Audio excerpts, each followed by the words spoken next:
শারজিজ আলম সাহেব যে বক্তব্য দিয়েছেন ডক্টর জারার বক্তব্যের প্রেক্ষিতে এখানে তাৎপর্যপূর্ণ কিছু বিষয় আছে। সেটা হচ্ছে কি, আমরা যদি ফেসবুকের রাজনীতি শুধু না, ব্রডার অ্যাসপেক্টে যদি সোশ্যাল মিডিয়ার রাজনীতি চিন্তা করি, যেখানে ফেসবুক আছে, ইউটিউব আছে, তারপরে টিকটক অথবা অন্যান্য টুইটার ইত্যাদি থাকতে পারে, এক্স প্রোফাইল। তো এইসব জায়গায় আমরা যেটা দেখি, কারা এই জায়গাটাতে অংশগ্রহণ করতে পারে, স্ট্যাটাস দিয়ে হোক অথবা টুইট করে হোক, এটার যারা আসলে স্বাক্ষর, খুব ভালোভাবে স্বাক্ষর, তারাই শুধু এখানে অংশগ্রহণ করতে পারে।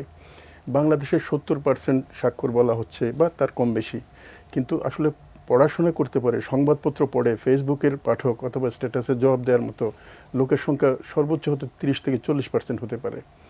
এই 30-40%-এর একটা বড় অংশ হচ্ছে আসলে তারা ভোটার না। ফলে ভোটার যদি আমরা হিসেব করি, সর্বোচ্চ এ ধরনের যারা সোশ্যাল মিডিয়াতে অংশগ্রহণ করতে পারে, এই সংখ্যাটা 20%-এর হতে বেশি হবে না। এই বিবেচনা যদি করি, তাহলে ফেসবুক অথবা সোশ্যাল মিডিয়া রাজনীতিতে অনেক বড় ধরনের প্রভাব ফেলে এমনটা না।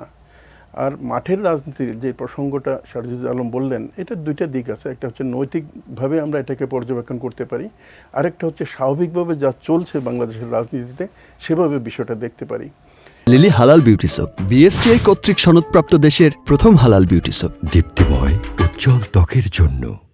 বাংলাদেশের রাজনীতিতে আমরা যতই বলি না কেন, গতানুগতিক রাজনীতির মধ্যে টাকা পয়সা, তারপর মানুষকে বিভিন্ন সুযোগ সুবিধা পাইয়ে দেয়া, বা সামাজিক প্রভাব প্রতিপত্তি, পারিবারিক প্রভাব এবং দলের নীতি আদর্শ এবং মার্কার একটা প্রভাব, এগুলো থাকেই। তো এখন এই একটা রাজনীতি, মানে মাঠের রাজনীতি নিয়ন্ত্রণ করার জন্য এই যে শক্তি প্রদর্শনের যে বিষয়টা, শারজিজ আলম যেটা বলতে চেয়েছেন সেটা হচ্ছে শুধুমাত্র নীতিগত বক্তব্য ফেসবুক অথবা সোশ্যাল মিডিয়া অথবা সংবাদপত্রে দিয়ে গ্রামের রাজনীতি, মাঠের রাজনীতি নিয়ন্ত্রণ করা যায় না। এটার জন্য আরও ফ্যাক্টর প্রয়োজন হয়। তো এটা এক সেন্সে যদি আমরা বলি, এটা নৈতিক কিনা সেটা কিন্তু বিতর্কের বিষয়, কিন্তু মাঠের রাজনীতিতে আসলেই এ ধরনের প্রভাব প্রতিপত্তির একটা বিষয় থাকে। তো এখন একটা প্রশ্ন হয়তো আসতে পারে, 5ই আগস্ট বা 36শে জুলাই আমরা যেটাই বলি, এই বিপ্লবটা আসলে মাঠের যে গতানুগতিক রাজনীতি, দুর্নীতি, আশ্রয়, টাকা পয়সার প্রভাবের রাজনীতি, সেই রাজনীতিটাকে পাল্টে দেওয়ার জন্য রাষ্ট্র সংস্কারের একটা স্লোগান দিয়েই কিন্তু ছাত্ররা এই বিপ্লব করেছে।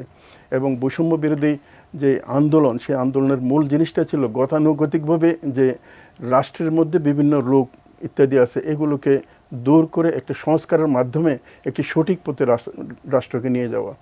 এই দৃষ্টিভঙ্গি যদি আমরা চিন্তা করি, তাহলে আমার মনে হয় ডক্টর জারা যে প্রশ্নটা উঠিয়েছেন সেই প্রশ্নটা যথার্থই বলতে হবে। আর তবে এটা ঠিক আছে, শারজিজ আলম যেটা বোঝাতে চেয়েছেন সেটা হচ্ছে কি, আমরা তো রাতারাতি মাঠের রাজনীতি পাল্টাতে পারবো না। অতএব যেহেতু মাঠের রাজনীতি পাল্টাতে পারবো না, এই জায়গাটাতে মাঠের রাজনীতি এবং নৈতিক বিষয় এর মধ্যে একটা সমন্বয় আনা দরকার। এখন কে কীভাবে দেখবেন বিষয়টা হচ্ছে ওইরকম।